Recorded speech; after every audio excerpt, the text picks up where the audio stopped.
വലിയ ഫിഷ് എന്ന് അറിയപ്പെടുന്നത് ഇതാണ്. പിന്നെ വേറൊരു വലിയ ഫിഷ് ഉണ്ട്, അതിനെ കാണിച്ചു തരാം. ഈ ഫിഷ്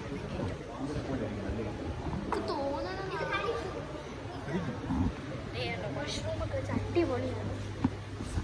കാണുമ്പോഴേ പേടിയാവുന്നത്. ഇതൊക്കെ ഇതിൻ്റെയൊക്കെ ഗ്ലാസ് പൊട്ടിയാനുള്ള അവസ്ഥ കളിക്കാൻ വയ്യ. എന്തായാലും ചാനൽ സബ്സ്ക്രൈബ് ചെയ്യുക, ലൈക്ക് ചെയ്യുക, ഷെയർ ചെയ്യുക.